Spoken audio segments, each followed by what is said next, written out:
What are we waiting for? We scoping the place out, man. We ain't gonna just run up in there. That's how you get shot.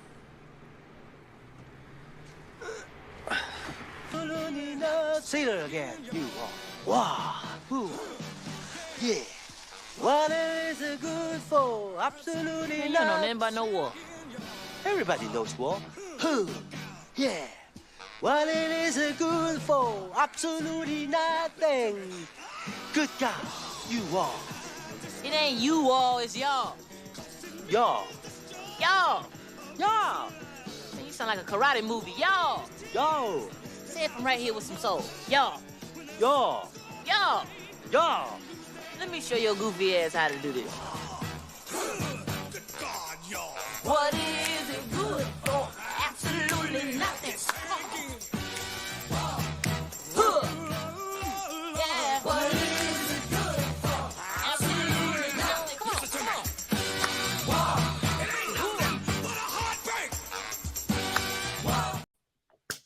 Giants fans and NFL fans, what is going on? Welcome to another episode of Rush Hour. I am filling in for Dan. It is Dan's wife's birthday right now, so I'm happy to be back. Nikki, yes. we kicked off Rush together, did we not? We did, and I'm That's happy right. to have you back. I miss you. Well, I got a double dose of you Monday and today. That's right, Monday and Wednesday. We got the doubleheader classic. It's been a minute because I was doing the draft show during the spring. Let Dan run with this in the meantime. And, of course, he's been doing a killer job. So good to be back on the show. Good to have another phenomenal roundtable. Don't you agree? Yes, I'm excited for this one because we know these guys oh so well. Are you excited? We do. We got some familiar faces in here. But real quick, before we let all the NFC South people in, yes. What are your thoughts? What's the state of the NFC South in your opinion right now, Nikki? So I think it's like the worst quarterback division, right? Probably. Maybe one of the worst ones. But I've got some questions for the panel. I'm interested to see what they think and how this division is going to shape up. I'm not really enthusiastic about it. And I have to tell you, Atlanta Falcon fans, you are on my shit list because I've reached out to a lot of you fans and podcasters to see if we could get you guys on this panel tonight. And not one of you got back to me, which is odd because I reach out to a lot of people and usually we get answers right away, either me or Danny. So they just couldn't handle it, I guess. Nikki, if I was a Falcons fan, I would hide too. I'm hoping maybe they could figure out how to play football this year, use their weapons a little bit. That might be something, but I bet you the rest of the panel hopes that they just flounder and fail. Absolutely. So let's bring them in one by one.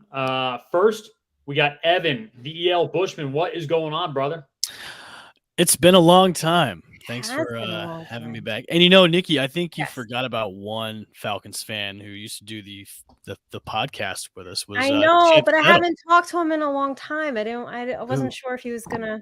Who is an Atlanta Falcons fan? So I know he wouldn't have come on. Like, he wouldn't have come on. He won't come on, right? No, he wouldn't have come on. No. Yeah, so I didn't think he would. I was going to, and I was going to text you and say, should I have reached it? But I feel like he wasn't going to come on. So no, he's a busy man, but it's okay. But thanks for having me on, guys. It's been a while. Yeah, thanks for coming on. All right, who's next? Next, we got representing the New Orleans Saints. We got Damian Adams. Damian, what is going on, man? Woohoo! Doing good, man. Doing good, man. Just glad to be here. Definitely. Hey, I don't know if it's me, man. I don't have any issues on any other podcast. I do. Neither do I. Craig doesn't agree. Who's next?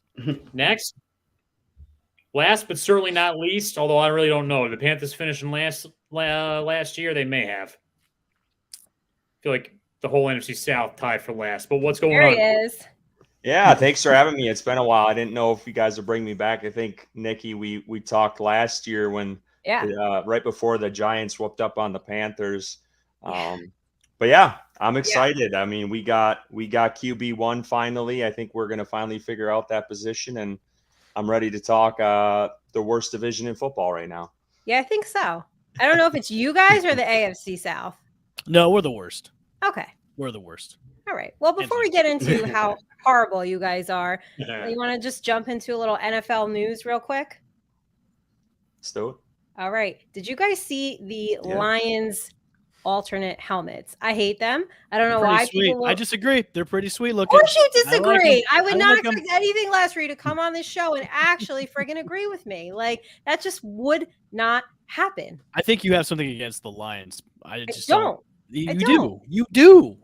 Evan, it's a great looking helmet. It's a great looking helmet. It's not. Okay, the lion looks like I drew it and I can't draw. Do you guys like it? No? I like the color. The lion, I don't mind. I think the stuff behind the lion, it's just too much going on. And the lion kind of looks like a mix between like a greyhound and like the Greyhound logo. Yeah, it looks like the Greyhound bus logo. Yes. Yeah. That's what it is, you guys. That's what it is. I couldn't think of it. If we're gonna talk about shitty new logos, then let's talk about the new one for the Cleveland Browns, the dog pound one. The one that looks like they bought it off of Fiverr.com for like $5 from somebody that lives overseas. That one's terrible. Yeah, that one's the worst. Okay. So let's talk about that. From somebody in Bangladesh or something. Yeah. No offense. They bought it off of Fiverr of some guy that lives in like Bangladesh or Pakistan, bought it for $5-10, and boom, there's your new logo. As the chat is noticing, that's right. We do not have a Falcons panelist because they didn't answer. Yeah, they're hiding. They're hiding. Guys, I tried for days, so I'm a little offended. Fine, you don't want to come on rush hour, whatever. But I do think if they could figure out how to use their weapons, they might put something together here. Yeah. Did you guys hear about Tyreek Hill? Yes, the charges will be dropped. They are not going to charge him. Yeah. They're not going to charge him. Okay. Yep. Okay, they're not going to charge him. But like, how aggravated are you that like you're told that you can't catch a certain fish? You just like smash people in the head? I don't understand this. If I was Tyreek, I probably would have done the same thing. So why? Well, the charges got dropped, so I would have done the same thing. Really? Oh well. But they might not have. Feel a little bit too. I mean, no, they came out about an hour ago saying the charges they'll be dropped. They're not going to press any charges, so he's good to go. He paid the guy off, and they're moving on. Yeah, moving on. My God. All right, but that's anger issues. Like, oh, you can't catch this fish here. It's against county rule. Oh, just like what you've got. Smack him, like knock him out. I mean, really. Obviously, Nikki's never been fishing before, so. I have, and I hated it, and so therefore I just lay on the boat and tan. Let me be real. Let me give you a cold take, quite literally, about fishing. I never thought it was fun growing up, and then I moved to the Midwest and I tried ice fishing for the first time, and it is 10 times better than actual fishing. You don't have to go on a boat. You're on a lake house. You walk out to the lake. You drill a hole. You put it in. And then you come back and you wait 3 hours until something bops, and you sit and have beers on the lake. It's great. See, that's why fishing down in Florida takes like the cards from all of that. And fishing down in Florida is way, way better than like Midwest fishing, up north fishing over the West Coast. Like fishing in Florida, yes, it's a lifestyle for some people, and apparently to Tyreek Hill, it is. So, how about no fishing, Spartan? But it's cold. You're on the ice. Oh yeah, but you bundle up and you have beer. I mean, that's what you do. You stay warm. Or vodka. Yeah. I'm from Wisconsin, so we ice fished a lot. And you put out an ice shanty, you got a little a little shack, and you put a heater in there and play some cards and drink beer. And it's so much easier than actual fishing. Actual fishing, you need a boat. You need to, you're stuck out there for hours. If you're sitting in the boat, there's nothing to do. Yes, there is. Smoke weed and drink beer. Smoke weed and drink beer. Yeah, but it's much more fun when you do it on the ice, and you can also just walk over and just I don't know. I think being in the sun in Florida sounds like a lot more fun than the ice. I'll definitely take the sun. Yeah, I'm gonna have to agree with that. Oh, see, okay, all right. Well, let's move on to DeAndre Hopkins sweepstakes. So, rumor has it, right, the Patriots might be the favorite, but now they're saying the Patriots are questioning if it's a culture fit. My question to you guys is, do you think the Bears might come in with an offer? Now, they got money. They got $32 million in cap, but they can't really offer him a Super Bowl. What do you guys think? Well, would New England offer him a Super Bowl either? I don't think so. I mean, he's asking for $1 million, 1 year, $15 million, right? So, yeah. And he's over on the other side of 30 right now. Obviously, D-Hop has a lot of look. He still can produce. Let's just put that to better. He still can. But is a team willing to put up that money for a 30-something-year-old wide receiver, thinking he's going to win a Super Bowl? Like, Patriots aren't even close to like going to the playoffs and winning a Super Bowl, so that might be the cultural non-fit with him. And I mean, if the Bears, come on, The Bears ain't going anywhere. No, they're not going anywhere, but I wonder how much money might talk there. The cultural fit is they're not sure how much he wants to practice. Well, I think with all superstar diva wide receivers, they don't want to practice at all. I mean, let's be honest with you. So, but I think Bill can straighten him out a little bit. It seems just like a Belichick move. I think it's going to happen. So we'll see. What do you think, D? Yay? Nay? Well, doesn't D-Hop hate the offensive coordinator for the Patriots? Does he?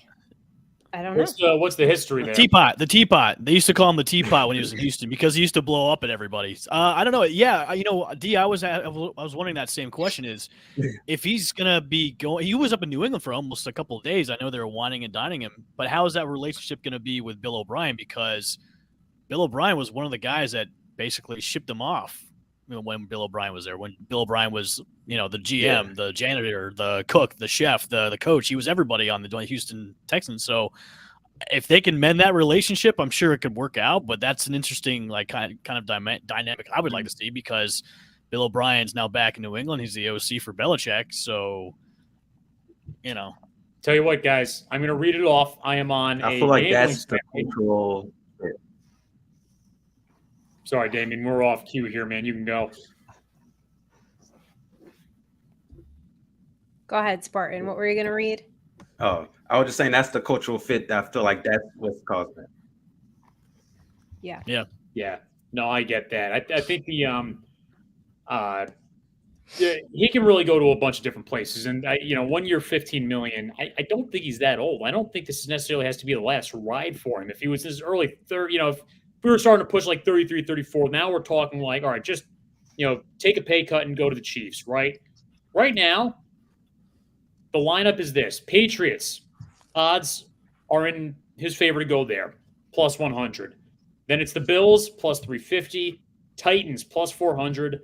Lions, plus 500. Browns, plus 1,000. The Bears, are eighth on this list at plus, ninth on the list with plus 2,500. So I don't know if they end up in Chicago. I tell you what, I'll do a wild card pick for this. I'll say D-Hop goes to the Lions. Oh, all right. The Lions. Interesting. I can definitely get the Lions to the next level. Yeah. I wouldn't be very surprised.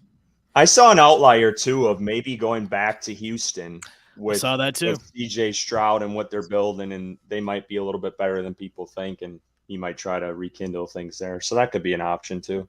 There was also some rumblings about him possibly going up to Cleveland to reunite with Deshaun Watson, too, because obviously the Cleveland's got a lot of money up there, too, as well, and they don't mind spending it. So, that could be somewhat of a fit, but you never know. Well, we will see. Can we all agree on this last point, though, that for the psychedelic convention coming up in Denver, that Aaron Rodgers is, in fact, the best person they could have giving his presentation speech? I think he is. Right? I think he is. I think so. All right. So let's get into some NFC South. Let's try to jazz up this division a little bit. It's a little lackluster. I'm going to give you guys one question each on your draft, and then we'll give you one question each on your division, and we'll move to some fantasy, and then you guys give me your predictions. So since we don't have a Falcons rep, Spartan and I will try our best, even though not well versed in Falcons football, and I'm mad at them, so I don't like to be ignored. So let's try it. All right. So Falcons, they go and grab Bijan Robinson. So again, I say they ran the ball pretty heavy last year, and this will flow into our fantasy talk at the end of the show. But if they could figure out how to use their weapons and remember and learn how to play football and not make stupid mistakes, I think they could put it together. But they're saying he's Baby Barkley. I don't know, Spartan, what do you think? Yeah, I don't know about Baby Barkley. They have a different running style. He's a little bit more downhill. So I actually think he's going to be a great piece for the Falcons. He's definitely going to have some phenomenal plays for them. But to make a strong comparison, I actually think where the Falcons are right now is where the Giants were in 2018. That year they drafted Saquon Barkley first, right? There's holes all over the place. They really got to build the core and the roots of their team, and yet they went with a running back, right? And don't get me wrong, I mean, Saquon's rookie year was the one of the best that he had, right? But there's going to be question marks as to whether or not that move made sense for a team that started from scratch. Right. I think the Falcons should have been building from the trenches right now. O-line, defense, you get that established. Then you go for a quarterback. Then, you get a wide receiver. You can flip the two. At the very end of a rebuild is when you can go for a star running back. It works out better for the running back. It works out better for the team. All right. Well, so, hey, you did well for repping the Falcons. Proud of you. I wore a blazer today. It makes me more sophisticated. I think that the Falcons missed out on some opportunities, especially when it came to a certain free agent quarterback that went back to his team that we all thought he was disgruntled with. I think they swung and a miss with Lamar Jackson about maybe possibly bringing him over. And, you bring him in, and then, of course, you draft Bijan Robinson, which to me I thought was a surprise pick, picking him when you already have, a running back who rushed for 1,000 yards last season as a rookie. So, but if you pair Lamar Jackson with Bijan Robinson together, that's a perfect combination right there. I think the Falcons are still a team in rebuild mode. They're still a young team. They're really relatively young. They are. But to me, there was a lot of missed opportunities in the draft because a lot of guys that were drafted before Bijan, even after Bijan, which they could have taken in place of Bijan, I think they missed out on the draft where they could have drafted a lot better. But look, Bijan's a home run pick to me. He's definitely already being mocked in a lot of drafts as a first rounder. So, as he should be. If that tells you anything, there's a lot of high hopes for this kid. So, we'll see. Yeah, we'll see. All right. Well, speaking of quarterbacks, Curtis, talk to us. Bryce Young over there. Are we excited here? What's the feeling? Hell yeah, we're excited. Get rid of the size concerns. We're tired of hearing that as fans, but yeah, he's looked really good. Again, they've been only in shorts and jerseys, so there's not a lot to make of it. But I went to one of the practices. I'm a PSL owner, and they allowed us to go into the stadium for one of the OTA practices. He looked crisp, a lot of short stuff in the offense. I don't know if that was just what their install was for that day. But I think you're going to see a lot of that maybe this year, a lot of crossing routes, a little bit more motion than they've done in the past few years under Matt Rule. But he was surgical. I was talking to a guy next to me. He went from his 1 to 2 to 3 reads in that practice. It was just bang, bang, bang really quick. So that's something to look forward to. He's gained a lot of respect in the locker room already. Brian Burns, I think it was last week, had said something in the fact that, he's humble, but he knows that he's the shit. So he's quiet about it, but he knows he can, kind of run the building. So he's gained respect there. One other quick note, he pointed out early in OTAs, I guess Andy Dalton said this, that he pointed out an error in a play in a formation before practice, and actually the coaches corrected it. So that just kind of goes back to his study habits. He had a really high, S2 score. Was off the charts, and I think that you're kind of already seeing that play out a little bit, and he's really risen up. He started off, Andy Dalton was named the starter after the draft. He's already taken most of the, team one reps, and I think early training camp or by the first preseason game, he'll be named the starter, which really isn't a shock to many. He is the first overall pick. So, but yeah, he's looked good so far, and I think he's had a really good first impression. So, Spartan, do you want to get that question? From Jay? He's asking Curtis. Yeah. Oh, yeah. So I'm not of the mindset, let's wait for the next year's draft. They said that with last year's class, why don't we wait until this year? And then when Caroline had the pick, they said, well, why don't they wait till next year? I feel like every year everyone's like, well, let's wait till next year. Let's wait till next year's class. Yeah, there always is. Typically, you're going to find one decent guy, and I think Kenny Pickett's probably going to be that QB from last year's class that really shines and has a big second year. But I really think this year's class, they got some good guys. I think Stroud is going to be pretty decent. I think Anthony Richardson obviously probably has the highest ceiling with all the intangibles and traits he has. But I do think Bryce Young was the good fit for this team, and I think he's going to fit really well into what Frank White wants to do on offense. So. Let me ask you this real quick. I look back at some of the quarterbacks, of recent, like Brady, Breeze, even Russell Wilson, Mahomes. All these guys actually sat for a year, at least a few games before they went out there and played. Part of me is always wondering if that helps quarterbacks because at 22, 23 years old, they don't have the cameras in their face so much. They're not dealing with the media pressure and everything like that that's in the back of their head. Obviously, it would suck for this year to even sit him for a few games. But would you prefer that for Bryce Young if he got some time on the bench just for the sake of that? Or do you think he's ready to go and the health to throw him in? I think he's ready to go. I think it really depends on the guy. But with him, I think he's so far ahead as a man, if that makes sense. His dad was he ran a psychology program. I think he was a psychiatrist. Bryce Young is so intelligent already. He almost seems like he's an older man. Like they ask him a couple. I watch every press conference, and Bryce, what are you doing for fun? What have you learned in Charlotte? And the guy is just straight to the playbook 24. He doesn't do anything for fun. For him is literally the playbook. Like that's all he likes to do. Like he is eat, sleep football, and that is it. And he does do some stuff off you see on his Instagram, but like this guy, I feel like is light years ahead of where he should be as a rookie. As far as that mindset, I think upstairs he's at an elite level in his mind. And I think his parents have prepped him for that really all of his life. So I think in that respect, going off of that, would I like him to see maybe some of, get that playbook down? Because I feel like it is going to be such a complex system. I mean, you're combining Thomas's Brown, which is coming from the McVay tree. You got Frank Wright coming in with his playbook, and they're kind of trying to mesh the two together. So that could be complicated early on, but I feel like he's up for the challenge. All right. Well, I'm excited for him now. All right, Curtis, you got me all excited for Carolina. I could give two shits, but I'm excited now. Hey, real quick. How was Ben McAdoo? Did you like him? Oh, God. Oh, my goodness. Ben, the only thing I liked about Ben McAdoo was his press conferences.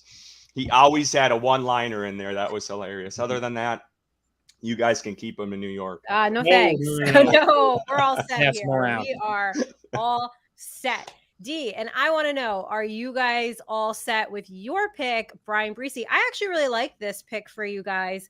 I know you got talent up front with Jordan and Saunders, but I think if you can get production out of this kid, is it fair to say this will take the Saints defense to the next level? That's a lot of pressure to put on him to say next level. But I will say that it was a good pickup because we lost a defensive tackle that really helped us out. And David Awanika that we lost there in the defensive line. So Breeze is coming in to really help us out there as far as the rotation and the depth there. So I think it was a really good pick to pick him up. Okay. All right. Yeah, I like that pick for you guys. I think I got it right on our draft show. I think I did. I have to look. I think I nailed that pick. All right. What about the Bucks? I did get that one. Point. All right, Evan, talk to me about the Bucks. Are you happy? Who did you guys get? How do you say his name? Kalijah.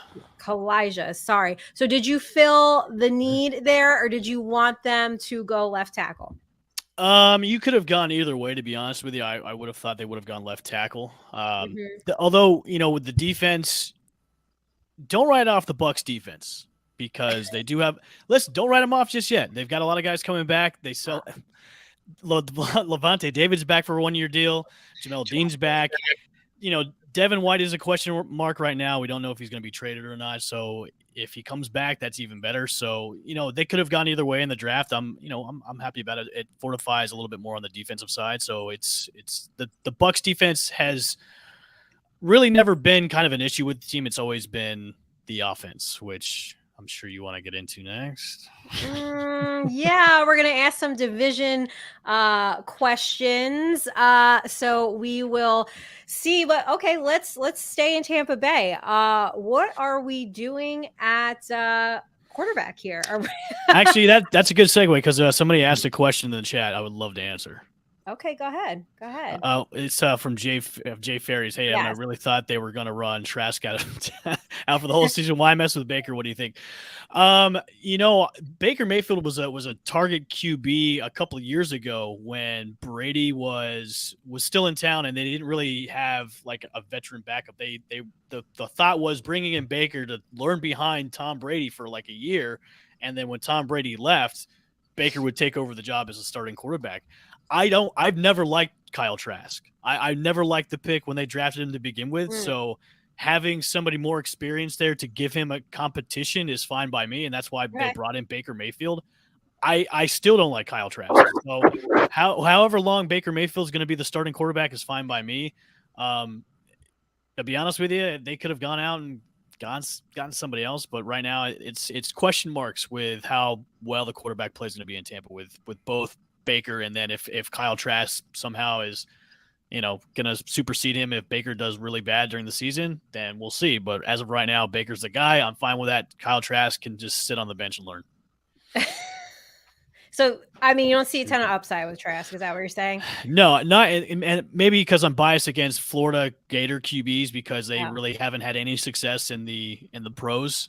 Maybe no, not that he's a coach. Steve Spurrier, no, he didn't have any success as a coach in the NFL. But so to the other question for Darius, he's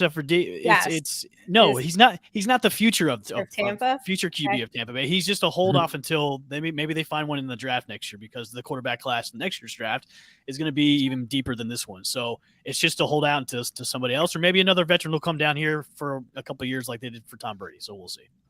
All right, Spartan, I'll go to you, my Falcons expert here. All of a sudden tonight. Is Desmond Ridder, franchise quarterback? He did improve, right? Over the 4 starts that he had, he consistently improved. He finished week 18 against the Bucs with 224 yards, 2 TDs, passer rating of 108.2. Do you think this kid's got it? Maybe, possibly. Look, the vibe I always got from this kid is that, he is a winner, but he doesn't really wow me with some of his abilities. I would like to see a more formidable team, establish themselves around him. And then we'll see what happens from there. Obviously, it helps to have Robinson a little bit because it takes the pressure away from him. So I'm curious to see what he could do. But back when Truth and I analyzed him on the draft show last year, we remember watching, and there's certain things that he does pretty well. When he passes, it's generally on target, everything like that. It's just that, he's not wowing me with any breakaway, plays on his feet. He's not launching the ball deep and finding, crazy open passes. I do find it extremely impressive what he did with Cincinnati, though, in his last year, right? He got him to CFP. So he's a good player. I really don't think he's going to be an elite quarterback, though. Okay. All right. Fair enough. I'd love for him to prove me wrong. I'd be happy with anybody I critique to prove me wrong. Right. Yeah. All right. No, that's fair enough. And you would know because you guys do that draft show. So that's really great insight. I know we have more Tampa questions and comments, but let's go to the Saints real quick. I will say, as shitty as this division is, the Saints have an advantage with Derek Carr, don't you think? I think they got an advantage at QB here. But what I want to know is, all right, Alvin Kamara's got some legal things going on. In the event he gets suspended, Williams and Miller, they're going to be asked to carry that load. Are you concerned about that? I'm only concerned if the suspension is for a significant amount of time, like 6 games or more. If it's less than that, I'm not concerned. I think they'll be able to handle the load for that standpoint. And then, like you say, we do have a decent quarterback now to go along with a pretty good defense from last year that was ranked top 10. So I think that will be all right in that circumstance. Okay. All right. We'll talk about when we get to the fantasy section here. Curtis, I would like to know, what exactly do you think is going to be the wide receiver pecking order there? I know it's going to be dependent on the chemistry that, Young is going to have, but you have Thielen, DJ Shark, you got Mingo, then you're throwing in Marshall, and don't forget about Hayden Hurst over there. So what are your thoughts on how you think that's going to shape up? Yeah, so I think it's going to go Terrace Marshall Jr. outside, along with probably DJ Shark. He's coming off of, I think he had a cleanup surgery this offseason. The guy that's been his knock, is he just can't stay healthy. He had a decent year last year over in Detroit. And then I think Thielen, you'll see in the slot, they'll move him around inside and out. Jonathan Mingo, I have high hopes for. That second round wide receiver has done really well in the NFL. The first receiver taken in the second round of the draft usually pans out pretty well. AJ Brown comes to mind. There's a couple others, but some high hopes there. He's still learning the offense, so we'll see what happens. And then you got to think about Laviska Shenault. Frank Reich kind of flirted at the idea this offseason that they might try to use him like a Deebo Samuel type role. So we'll see what happens, but I definitely think it's in decent hands. I think they actually have more depth than they had last year. I get it. They lost DJ Moore. The guy was outstanding. He wasn't your diva type receiver who complained. He just went and, did football and didn't care about anything else. And that was a big loss. But I think they have much more depth on the wide receiver room. So. All right, let's jump to some of these questions real quick, and then I want each one of you to tell me what your biggest concern is heading into this season. D, what is the deal with Michael Thomas? Anything you can tell us there? The deal is hopes and prayers. We are praying that he stays healthy. That's all we can do at this point with Michael Thomas. When he's healthy, he's amazing. We've seen in New Orleans, it seems to be a theme in New Orleans. If you follow basketball, there seems to be a theme in New Orleans right now, is just hoping and praying that somebody stays healthy. And that's the same thing with Michael Thomas. We hope that he does. And if he does, him and Chris Olave will be amazing with their amazing. But again, just got to hope that he stays healthy. Damien, is Zion staying healthy, do you think? Hopefully he does, so he can quiet all the noise going on around him. Basketball and non-basketball. He's gonna get traded. He's gonna get traded out of New Orleans, man. Yeah, a lot of noise. He's done out of there. Jay is saying that he thinks Derek Carr is underrated. I would agree with that. D, do you agree with that? I agree. Yeah, I do. He's never played with a good defense. He's never had a good defense. I think he will finally have an above-average defense this year in New Orleans. Okay, all right. Evan, salary cap hurt the Bucs this offseason. True? Yeah, it's true. Thanks a lot, Tom Brady. Darius says Baker needs to stop overthrowing his receivers. Are you concerned about that? I think if we're going to go to like concerns of like the biggest concern for each team, I think that would be the biggest concern for me and the Bucs is the quarterback play. Like what are you going to get out of Baker if he's the starter, and what are you going to get out of Kyle Trask if he's the starter or whatever? That's the biggest concern for me is how the offense is going to be. And plus, they have a new offensive coordinator too. They brought over David Canales from Seattle, who was the quarterback coach over there. Okay. So it's question marks a bunch when it comes to the Bucs.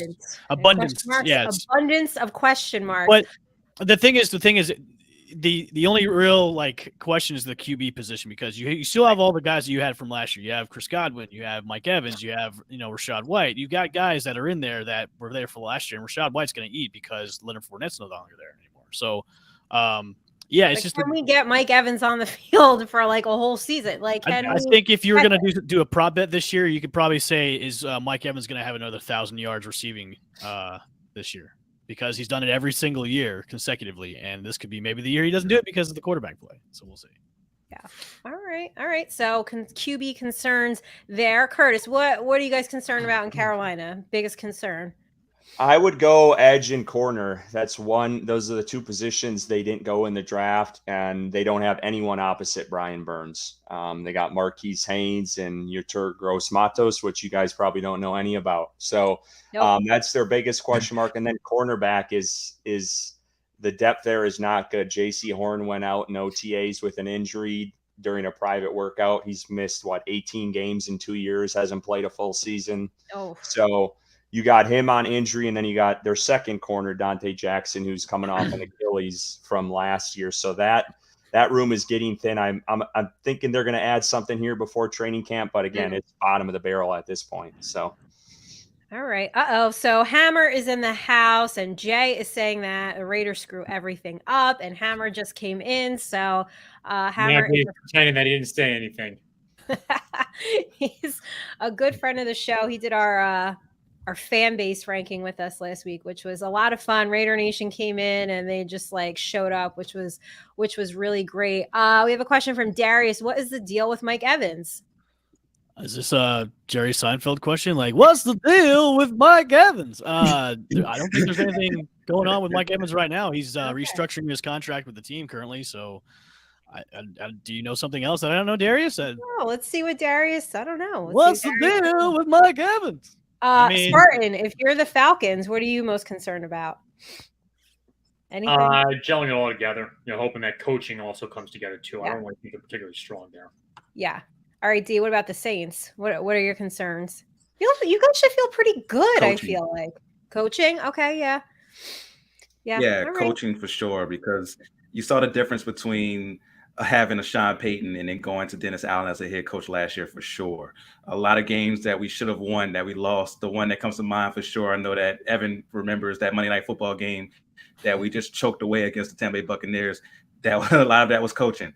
So hopefully Dennis Allen does a better job this year. Who do you guys hate the most in this division? Like, you hate each other, or like what's the biggest hate here? Like, I feel like it changes. Well, for Saints fans, it's definitely the Falcons. Like, we hate the Falcons with every being in our body. For Bucks fans, it's definitely the Saints. Look, Damian, me and you are boys. I don't hate you, but like, you should see the Twitter wars that go on between Bucks fans and Saints fans. It's epic. It's on a whole like another level when it comes to Saints and Bucks hatred for each other. Really? Is it like Giants, Eagles? Like, what kind of hatred is it? Not to that level, but it is getting up there. It's like hatred for like newborn babies that are get born or something like that. It's ridiculous sometimes. What? It's nuts. You should just go on Twitter and take a look. Okay. No, I think Spartan and I get enough toxic. Yes.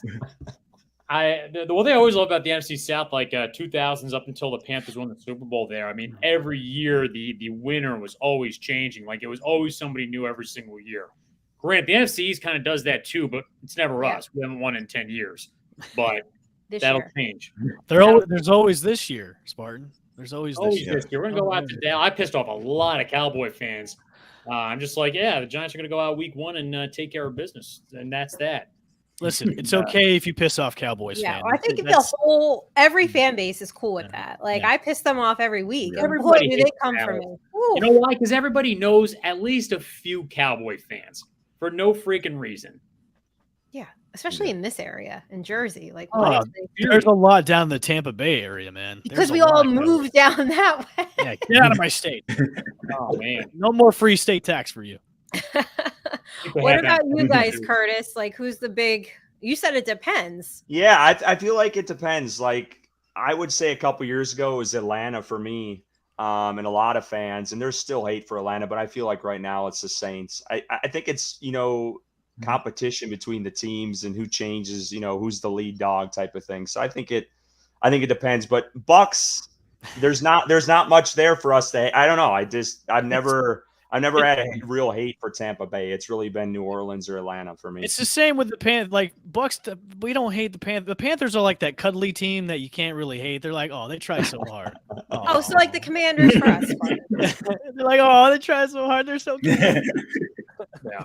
They try.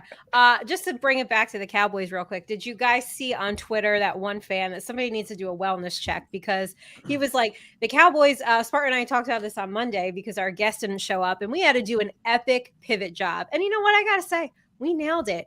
But the Cowboys fans were shouting from the rooftops how they have the highest TV ratings. And I'm like, this is what we're going on. They don't give you Super Bowl rings for TV ratings. So they can't put TV ratings in a Super Bowl case. And this century, the Cowboys are still at no Super Bowls. Correct. It's kind of like Yankee fans do. Oh, we have 27 championships, but you haven't been to a World Series in almost 20 years. So, Yeah. We won one 13 years ago. Excuse me, sir. Oh, here we go. Now we're talking about here. A dynasty in the late 90s, early 2000s, and then another one in 09. I think that could hold us over, plus the 24 other championships. Spartan, how long ago was 09? That was 13 years. Okay. God. I rest my case. Who are you a fan of, Evan? I think it's pretty obvious on like the Rays. Yes, the Rays podcast. I don't want to hear it. What? We've been to the World Series in the past couple of years. And how'd you doing them? Yeah, it wasn't for the exactly. How you guys doing this year, by the way? How you guys doing this year? How the Yankees doing? Unfortunately, not that good. All right then. I love when I'm not the one arguing. I just get to sit back and let everybody else be in it. It's usually me. All right, let's move to some fantasy questions. I have running back themes for all of you. And then if there's anything you want to add fantasy-wise, then we'll get into some predictions here. Speaking of running backs, before I get into my questions, obviously, the chat's going crazy here with Josh Jacobs. We're dealing with the whole Barkley thing here in New York. We got Dalvin Cook out there. Just your guys' general opinion. Is this a kind of case of whoever blinks first is kind of setting the tone a little bit here? Like, nobody wants to go first type of thing? What do you guys think? Absolutely. Okay. And Carolina, you know, they paid Christian McCaffrey a couple years ago, and we see how that panned out. Thanks a lot. It's all your fault. So, but yeah, we've been through that. I mean, running backs aren't getting the contracts anymore. That's just the way the market is. So It's definitely the market because you don't want to overpay for. I mean, look, Dalvin Cook's a great running back, but he also gets hurt a lot too. So are you going to be paying a lot of money for a running back that gets hurt a lot? Probably not. You know, what I've tend to notice with the teams that win Super Bowls, right? I mean, most of them have future Hall of Fame quarterbacks, unless they have, you know, unbelievably talented teams all around, right? Like Nick Foles with the Eagles. The running game is generally always pretty good, though. I will say the running game itself is good. The offensive line is good at creating holes, but rarely do those teams have, you know, running backs that are breaking off for, you know, 75-yard runs. So I think the running game is so important in football. I just don't think having an elite running back is necessarily that important. All right. Did you say that on Monday? That's a great breakdown, Spartan. Yeah. No, I didn't. I was going to say, they would have came for you hard. You're seeing a lot of teams do like that two-headed monster or the two-headed running back tandem like the Detroit Lions had last year with Williams and what's his name? I forget. But I think you're going to see more and more of that as the years go by because you don't want to put all your eggs in one basket with one bell cow of a back. If you have two serviceable guys that will get you yardage and get you touchdowns, you're going to – and plus you don't have to pay them a lot of money, then you're good to go on that. So, like, the market for the guys that are out there right now, it's once you get closer to training camp, obviously the chips will probably fall. I think the first guy off the board is obviously probably going to be Dalvin Cook, but then you'll see the dominoes start to fall with the rest of the guys. Yeah. All right, Hammer, maybe you can answer this in the chat. Darius wants to know, are the Raiders going to run or pass first? So we will let Hammer answer that. All right, let's get into some fantasy RB chat here. So, D, I want to know, is there a sleeper on the Saints? If so, is it Miller?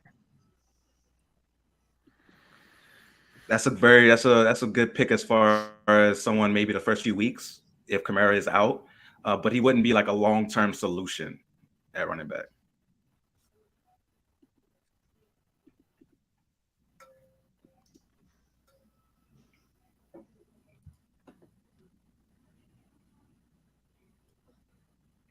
Hello? We lose Nikki? Nikki's Wi-Fi screwed up. Oh, okay. It's her turn. It's her turn. All right, guys, let me do this real quick. Wait. Oh, she blinked. There she. Oh, wait. Oh, Nikki, can you hear us? That's a foursome now. So re-click in. Let me go right now to DraftKings. All right, I'm going to pull up a list of who they are expecting the division winner to be. And I'll go with the amount of games they are predicting each team, okay, in the NFC South. Right now, the favorite to win the NFC South are the Saints, followed by the Falcons, then the Panthers, and then well behind that are the Buccaneers. Does that sound like how you guys would have lined it up? No. All biased aside? As much as I hate to say this, the Falcons have a legit shot at really winning a division. If their team is, because they're zagging against everybody else zigging as far as they're able to run the ball and be physical with the addition of Bijan Robinson, I think the Falcons have a legit shot to win a division.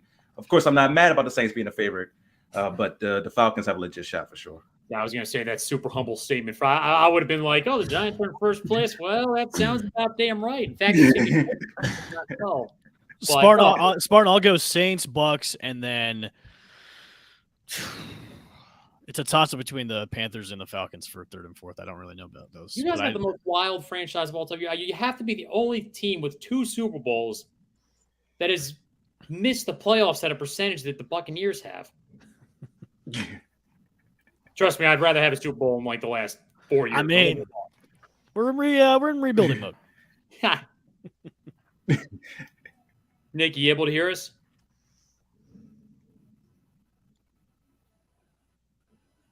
It's almost creepy that she just stares into the camera and doesn't. Yeah, I know. Oh man, Curtis, what do you think about the Panthers? I mean, do they have a legitimate shot to be second or third? I think second. I think second is their best shot. I just think there's a lot of unknown with Atlanta with Desmond Ridder. I mean, Carolina almost swept them last year if it wasn't for a missed field goal by Eddie Pinheiro. So you have a sweep there.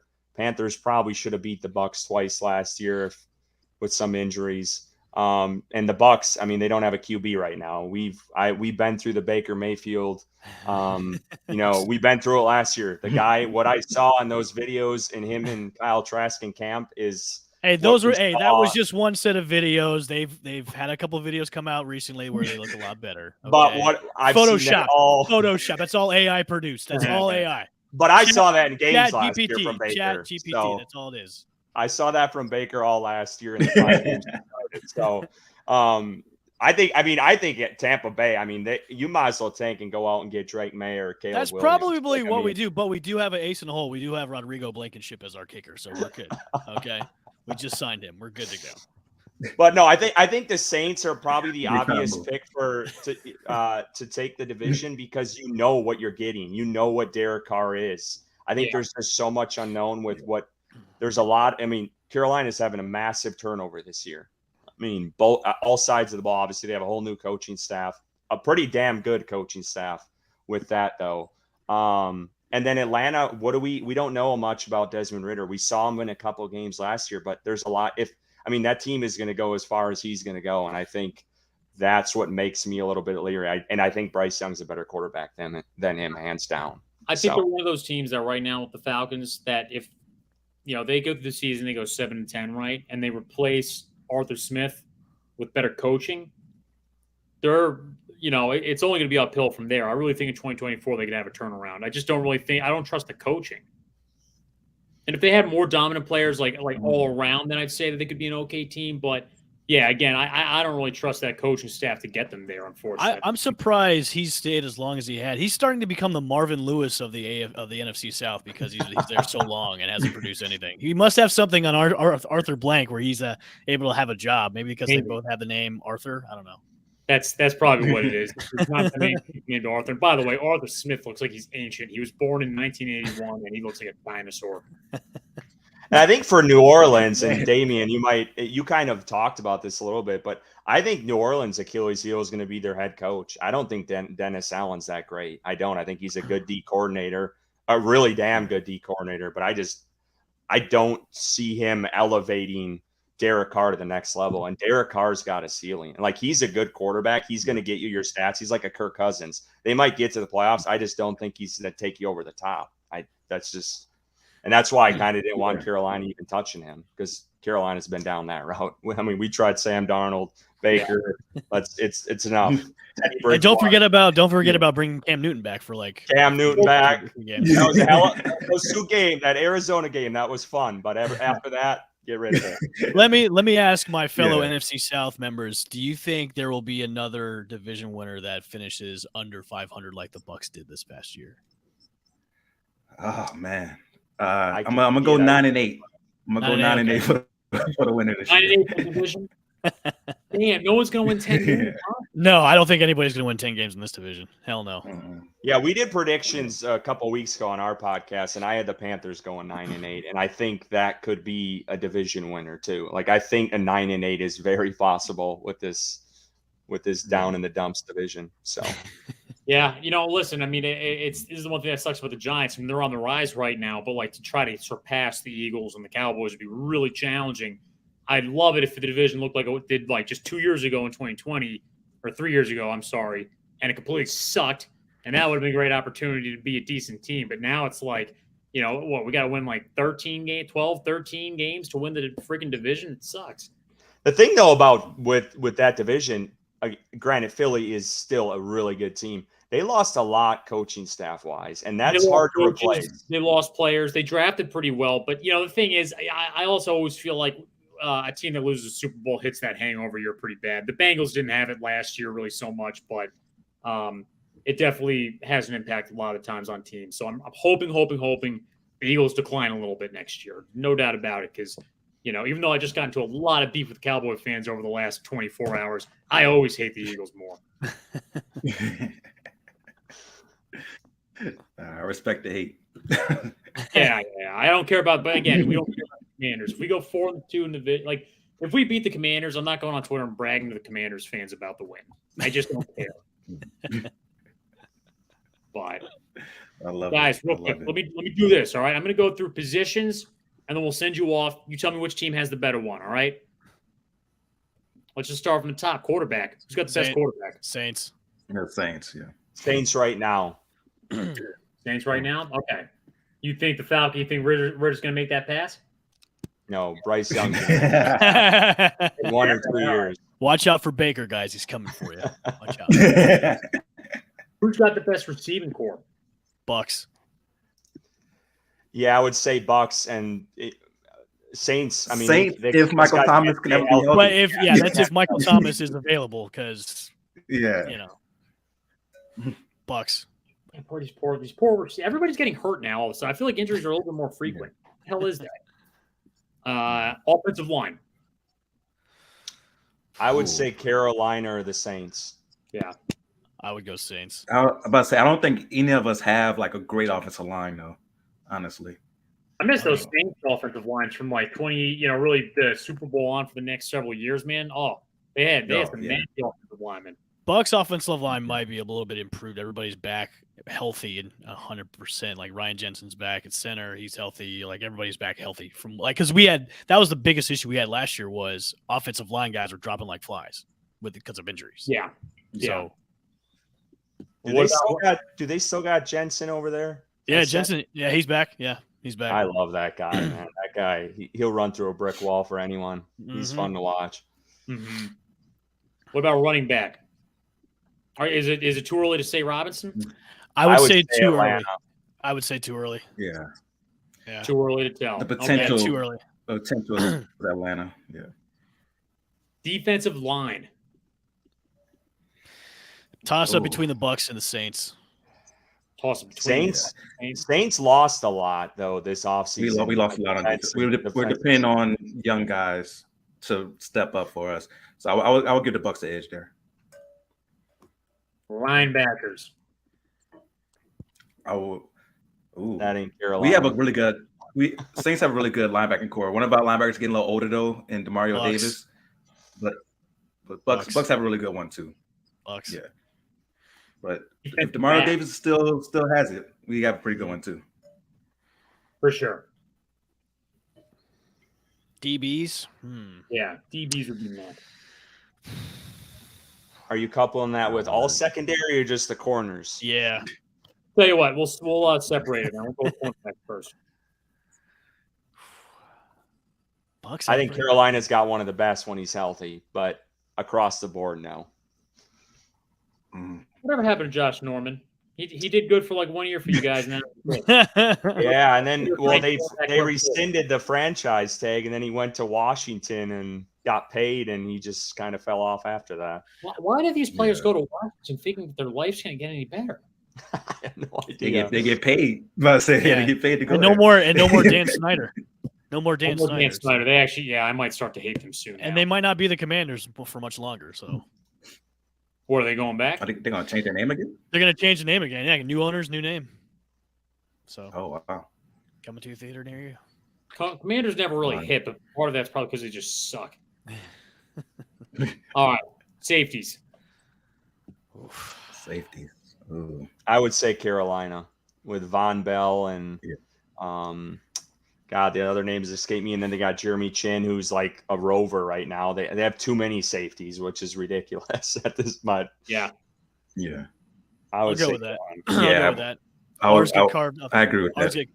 Ours get carved up like Swiss cheese all the time. So yeah, I can go with that. What about coaching? Carolina. Can we not answer this question? Well, not about Arthur Smith.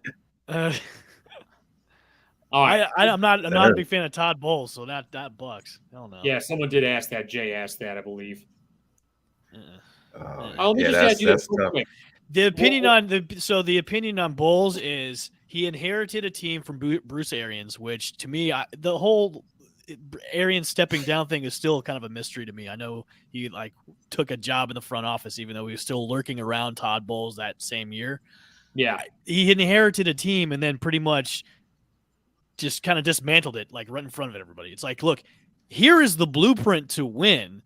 All you got to do is just let Tom Brady like do what he does. And they didn't do that. And then look what happened. So yeah, I don't try.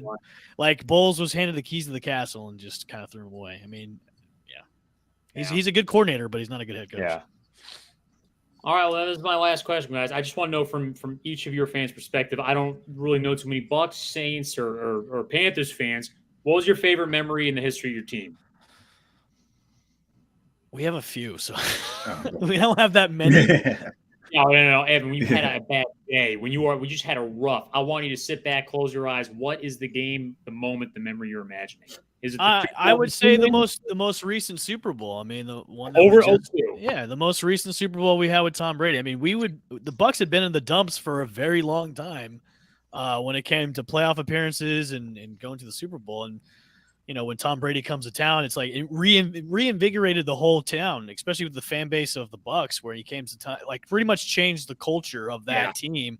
Bringing his winning, it was night. Years, and then all of a sudden they won the Super Bowl. It was night and day, and then of course whatever was in the water, the Tampa Bay Lightning won 2 in a row. So the Tom Brady effect happened in Tampa Bay, and I think winning the most recent Super Bowl for us is the best memory I have. Eugene's got a point here. You guys shut down Rondé Barber for Giants. At the link, moment we've ever had with the Buccaneers. So thank you. Yeah, it's a good memory. Actually, you guys, all of your teams have helped us out at one point or another. Sorry about that. It's okay. Curtis, favorite memory as a Panthers fan? I'm going to say last because the Saints 09 must have been pretty cool for Damien. Sorry.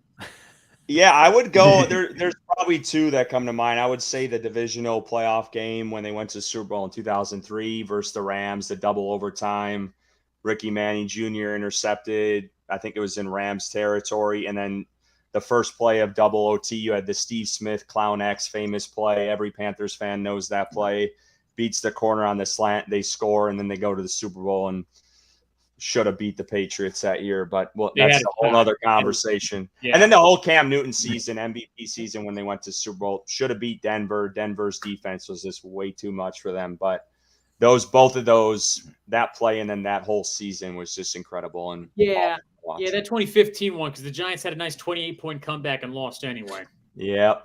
Big stuff. Was that the baseball bat game with OBJ and Josh Norman where they were going at? They had one of those games. They kept fighting back and forth, and it helped us like not one bit. We had already left the stadium. We're driving back on the meadow, like the turnpike, and listening to the comeback. We're like, we're going to miss this freaking comeback. And then we lost anyway. So we were neither happy nor upset. It was just like, well, great. All right, Damien. It has to be the 2009 Super Bowl. Tell me what that was like after watching everything the New Orleans had been through. Oh man, it was absolutely crazy to watch. And the city had been through a lot at that point, and it was the first time a football game made me cry. Like I literally, when Tracy Porter gets an interception and picks off Peyton Manning, he's running down the field, and I know we have the game locked up. Tears start streaming down my face. I'm like, why am I crying at a football game? But it was that much. It meant that much for the city when we had that Super Bowl locked up. It was just such a great run in that season. People forget, man, that team was just great all year. We started off 13-0, took off the last 3 weeks, and then went to the playoffs and destroyed until we got to the Super Bowl. And that Super Bowl, we had to be crafty and do an onside kick to start the second half. So a lot of great moments that season. But yeah, definitely that season was just tremendous as a Saints fan. I think the 2009 Saints may have actually been the best team in the 2000s to win a Super Bowl. That might be a little controversial of a statement. I know we got the 03-04 Patriots. The Ravens had a very unstoppable defense. But I just remember watching the Saints that year. I'm like, who the hell is going to stop these guys? Because you're right. They didn't really let up the brakes until the end of the season. So, but look, guys, it's unfortunate Nikki's Wi-Fi couldn't make it this long to She didn't pay her bill for this week. Yeah, that is what it is. We'll get Craig to up our rate. But I want to say everybody who joined tonight, first of all, to the panel, you guys did an awesome job. Thank you for coming on. We love having you, Damien, Evan. Obviously, you've been on plenty of times before. Curtis, good to have you. But look, you know, whoever wins the NFC South, good luck to you all. I really don't care. But I don't care about you guys. So, have fun, everybody. Thanks, man. Thanks for having us on.